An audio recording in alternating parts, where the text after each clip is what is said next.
Please Sabbir, R kiss করো না, আমার ঠোঁট জ্বলছে। এবার গলায় কিস করব। প্লিজ সাব্বির, আমাকে ছাড়ো।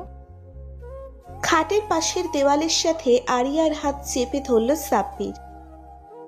বেবি, আজকে তোমায় না অনেক কিউট আর হট লাগছে। বুঝি না তুমি দিন দিন এত সুন্দর হচ্ছ কিভাবে।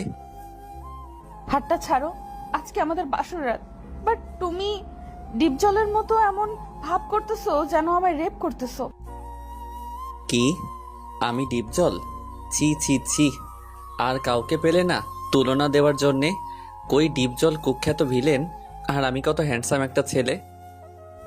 এটা বলে সাব্বির কপালে আসা চুলগুলোতে হাত দিয়ে একটা হালকা করে ওপরে উঠিয়ে দিল। সাব্বিরের এমন ভাব দেখে আরিয়া জোরে শব্দ করে হেসে উঠল, যেন হাসি চেপে রাখা কষ্ট হয়ে পড়েছে এমন। তোমাকে দেখতে এবার আসলেই একটা লুচ্চা লুচ্চা ভাব আসতেছে। আমাকে যখন এত কিছু বলে তুলনা উপমা দিয়ে অপমান করলে, তাহলে আমি আজকে আসলেই ভিলেন হব।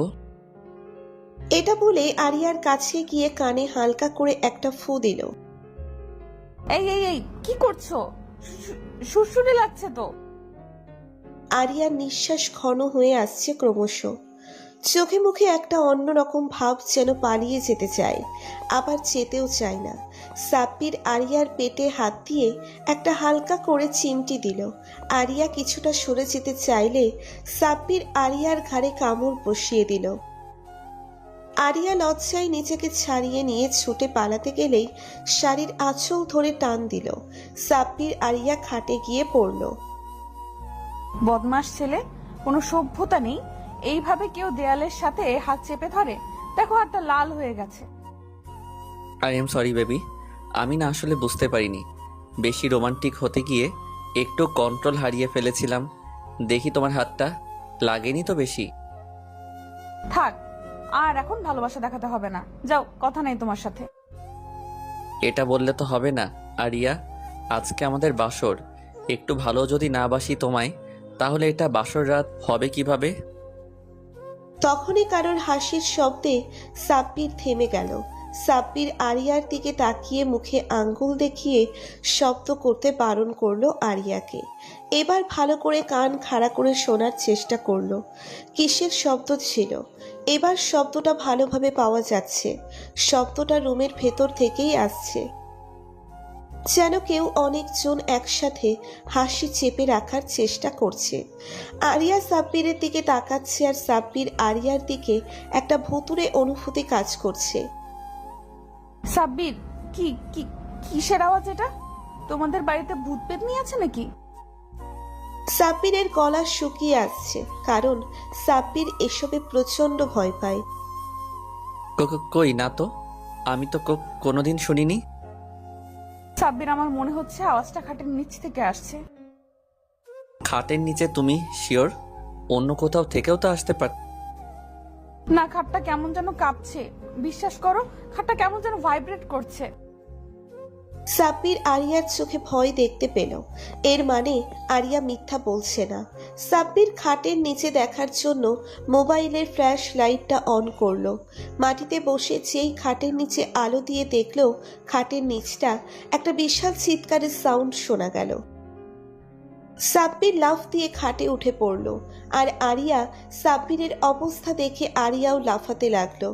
একজন আরেকজনকে ছড়িয়ে ধরে ছাগলের ৩ নম্বর বাচ্চার মতো তিরিং বিরিং করে লাফাতে লাফাতে খাট ভেঙে দুজনে নিচে পড়ল। ভাঙা খাটের নিচে থেকে তমা, সাজিদ আর রাইহান বেরিয়ে এলো।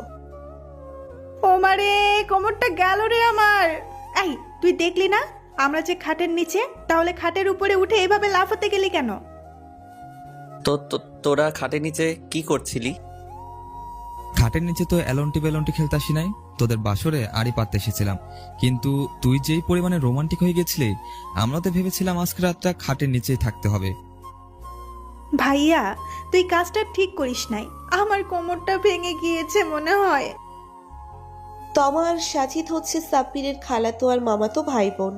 এইদিকে সাব্বির ওদের সাথে বকবক করছে। অন্যদিকে আরিয়া লাফাতে লাফাতে হুঁশ হারিয়ে ফেলেছে। এখনো সাব্বিরকে পেছন থেকে ধরে আছে। এই চিৎকার আর লাফালাফির শব্দ শুনে বাড়ির সবাই জেগে গেছে।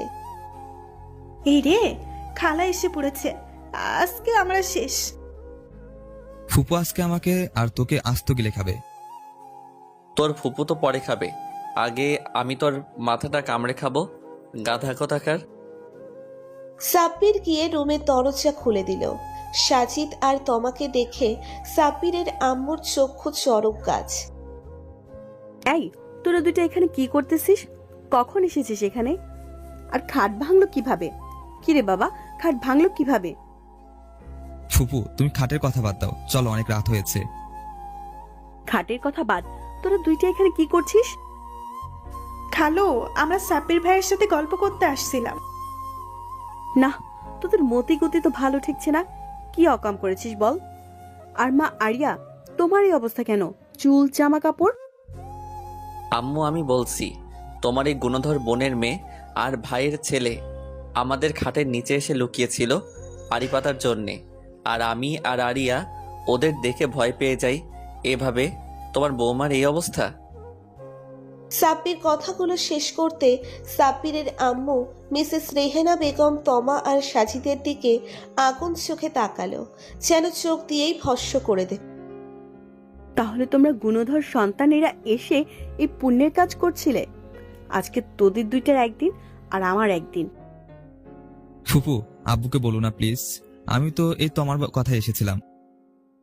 এই, একদম আমাকে দোষ দিবি না, তোর কথাই এসেছি আমি। আর বাড়ির সবাই জানে এসবে এক্সপার্ট কে, তাই আমার নামে দোষ দিয়ে কোনো লাভ নেই। একদম আমার নামে দোষ দিয়ে বাঁচার চেষ্টা করবি না। তুই আমি দুজনেই অপরাধী, রিমান্ডে গেলে দুজন একসাথেই যাব। তুই মরলে মর একা, আমাকে টানিস কেন তোর সাথে? তোকে তো এজন্যই বলে যে মেয়েদের বিশ্বাস করতে নেই। তোদের দুইটার কপালেই আজকে শনি আছে, খালি আয় বাইরে। যেন চোখ দিয়েই ভস্ম করে দেবে। চিৎকার শুনে অনেকেই জেগে গেছে আর এই দিকে এসেছে। মামা আর খালাও এসেছে। মামা আর খালার কাছে তমা আর সাজিদকে তুলে দিল। বাবা, তোরা কি এখন মাটিতে ঘুমাবি? তোর তো মাটিতে শোয়ার অভ্যাস নাই। আর আরিয়া, তুই বউ হয়ে এসে নিচে কিভাবে শুতে দি বল? কালকে সকালেই আমি খাট অর্ডার দিব। এখন ওকে আমার সাথেই নিয়ে যাই। এটাই ভালো হবে আম্মু, কি বলো আরিয়া? সাব্বির আরিয়ার দিকে তাকিয়ে আর আরিয়া সাব্বিরের দিকে তাকিয়ে আছে। দুজনের মনের কষ্টগুলো কেউ বুঝলো না। ওই খাটাসগুলো করতে দিল না এত সাদের ফুলসজ্জা। আরিয়া সাব্বিরের কথায় মাথা দোলালো। তাহলে মা আরিয়া, আসো আমার সাথে। আর বাবা, তুই এক কাজ কর, সাজিদের কাছে চলে যা। ওর রুম ফাঁকা আছে, কষ্ট নিস না বাবা। ওদের যা বলার তো বললামই, ওরা তো ছোট, কি আর বলবো ওদের বল। সমস্যা নেই আম্মু, আমি যাচ্ছি সাজিদের কাছে। আরিয়া আমি যাই। যাও, সাজিদকে আমার তরফ থেকে একটু সালামি দিও। আরিয়াকে নিয়ে গেল সাব্বিরের আম্মু। সাব্বির আরিয়াকে যেতে দেখছে। দুজনের ফুলসজ্জা হতে দিল না ওরা। সাব্বির একটা শয়তানি মার্কা হাসি দিল। আজকে সাজিদের কপালে বিপদ আছে। সাজিদের রূপে সাজিদ শুয়ে আছে, গালে হাত দিয়ে থাপ্পড় পড়ছে গালে। সাব্বির পেছন থেকে গিয়ে সাজিদের কাঁধে হাত রাখলো। সাজিদ ভয় পেয়ে পেছনে তাকালো। ভাইয়া তুই তুই এখানে কেন? তোর না ফুলসজ্জা? তোরা আর হতে দিলি কই? আজকে তোর সাথেই ফুলসজ্জা করব, মানে ঘুমাবো। ভাইয়া দেখ, আমার কিন্তু কোনো দোষ নাই, সব ওই তোমার আইডিয়া। আয় এইদিকে আয়, তোকে কতদিন আদর করি না। আয় বুকে আয়। ভাইয়া এমন করছিস কেন? দেখ মারবি না আমায়। তোর এই কাজের শাস্তি হিসেবে 30 বছর বয়সের আগে তোর কপালে বিয়ে নাই, যা অভিশাপ দিয়ে দিলাম। ভাইয়া এমন অভিশাপ দিস না, আমার গার্লফ্রেন্ড রিয়ার বিয়ে হয়ে যাবে অতদিনে। তাতে আমার কি? খুব তো শখ করে আমার বউকে আমার কাছ থেকে সরিয়ে দিলি। এখন ঘুমা, টেনশন করিস না।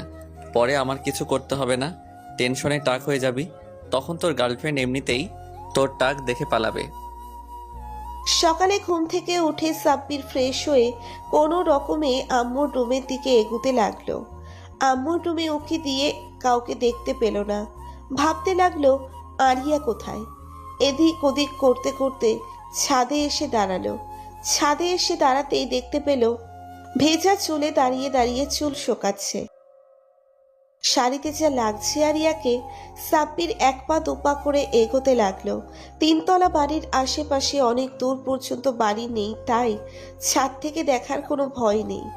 সাব্বির পেছন থেকে গিয়ে আরিয়ার কানে আঙ্গুল দিয়ে একটু খোঁচা দিল। আরিয়া কেঁপে উঠল। পেছন ফিরে তাকাতে যাবে তখনই সাব্বির খপ করে জড়িয়ে ধরল আরিয়াকে। বেবি তুমি, আমি তো ভয় পেয়ে গিয়েছিলাম। কেন? আমার বেবিটা ভয় পেতে যাবে কেন? কালকে রাত্রের ঘটনার পর থেকে আমি অল্পতেই ভয় পাই এখন। বেবি তুমি ভয় পেও না। ওই দুইজনকে এমন বাদর নাচ নাচাবো যে দেখবে তারই হাসি পাবে। সাবির, তুমি ব্যাপারটা ভেবে দেখেছো?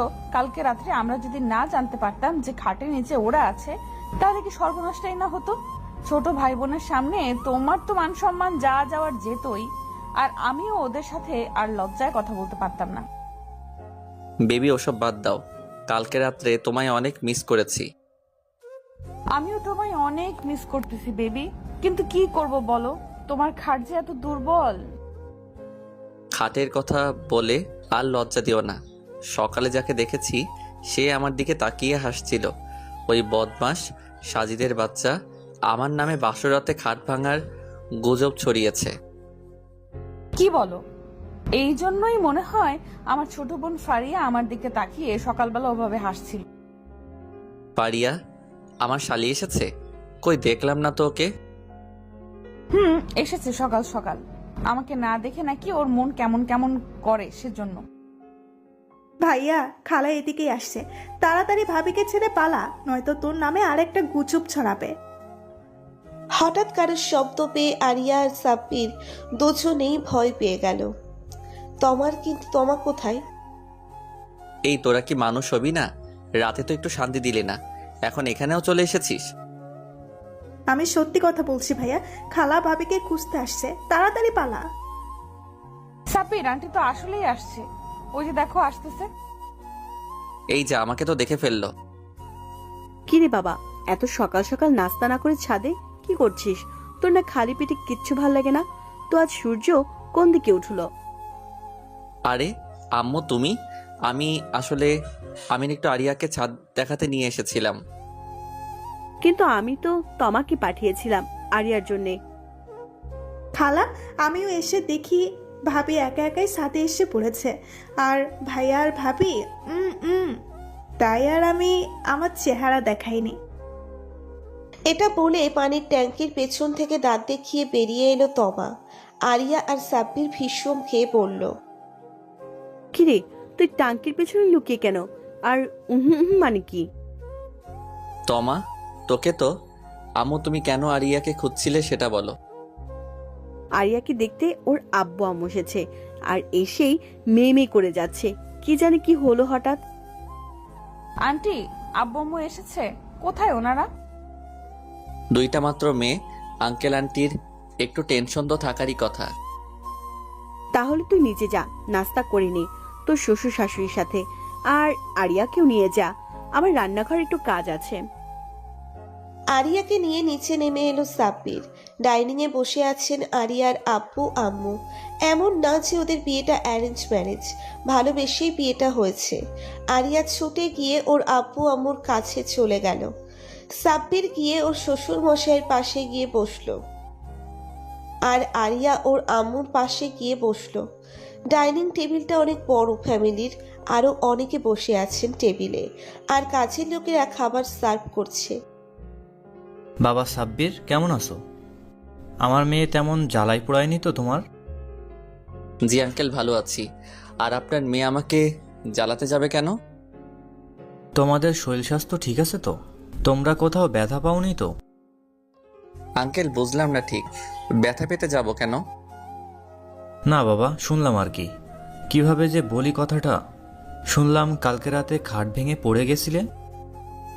কথাটা আসতে বললেও কথাটা কম বেশি সবার কানে গিয়ে পৌঁছলো। সবাই খাচ্ছে আর মিটমিট করে হাসছে। সাজিদের বাবা ওর মাথায় একটা ঘুষি মারল প্রতিবাদে। সাব্বির আর আরিয়া লজ্জায় মাথা উঁচু করতে পারছে না। কথায় আছে না, খায়া পিয়া কুছ নেহি গ্লাস তোরা বাড়া আনা। ওই রকম ওরা কিছু না করেই যা সুনাম অর্জন করেছে, আর নাই বা বললাম।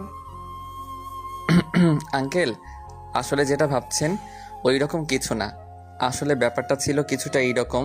আমার ছোট ভাই বোন ওরা। ইয়াং ম্যান, আমি তো ভেবেছিলাম, থাক বাদ দাও, আমার কথা মাইন্ডে নিও না, একটু মজা করলাম তোমার সাথে। তবে বাবা, আমার মেয়েটাকে দেখে শুনে রেখো, কখনো কষ্ট দিও না। আঙ্কেল চিন্তা করবেন না, আরিয়া আমার ভালোবাসা। আমার নিঃশ্বাস চলাকালীন ওর কিছুই হতে দেব না। আর যদি মরে যাই, ভূত হয়েও ওর পাশে থাকবো। একদম ওইসব বলবা না বলো। মরতে যাবা কেন? আমি মরতে দিলে তো মরবা। তোমার জীবন এখন আর তোমার একার না, আমারও। রাতে আজকে আরিয়াদের বাড়িতে ফুলসজ্জার আয়োজন করা হয়েছে, আর বাসর রাতে যেন খাট না ভাঙে সেই দিকেও বিশেষ খেয়াল রাখা হয়েছে। সাব্বির রুমে প্রবেশ করে দেখলো আরিয়া রুমে নেই। কি ব্যাপার, আরিয়া গেল কই? ওর তো রুমে থাকার কথা। গোসলখানায় পানির আওয়াজ শোনা যাচ্ছে। কেউ গোসল করছে নাকি? আরিয়া, এই আরিয়া, ওয়াশরুমে নাকি তুমি? আরিয়া, এই আরিয়া। সাব্বির যেই ওয়াশরুমের দিকে এগুতে যাবে তখনই ওয়াশরুম থেকে আরিয়া বেরিয়ে এলো। ভেজা চুলগুলো কাপড় দিয়ে মুছে নিয়ে পানি বেয়ে টপটপ করে ফ্লোরে পড়ছে। আরিয়ার পরনে একটা পাতলা সুতির শাড়ি, কোনো মেকআপ নেই চেহারায়। তবে মেকআপ ছাড়াই আরিয়া যথেষ্ট সুন্দর, যে কেউ দেখলে মাথা নষ্ট হয়ে যাবে। এই জন্যই আরিয়া বাইরে গেলে মুখ ঢেকে বেরোয়। দূরে দাঁড়িয়েছো কেন? কাছে আসবে না? সাব্বির রুমে ঢোক গিলল।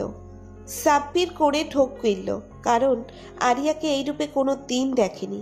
সাব্বির এগিয়ে গেল কয়েক পা, আরিয়ার কাঁধে হালকা একটা চুমু খেল। আরিয়া কেঁপে উঠল। আরিয়াকে জড়িয়ে ধরে এক লাফে বিছানায় নিয়ে গেল সাব্বির। সহ্য হচ্ছে না তোমার? এমন পাগলের মতো করছো কেন? আজকে পাগল হতে চাই আমি তোমাতে। এটা বলে আরিয়ার ঠোঁট কামড়ে ধরল সাব্বির, যেন আজকে আরিয়াকে আর ছাড়ছে না সাব্বির।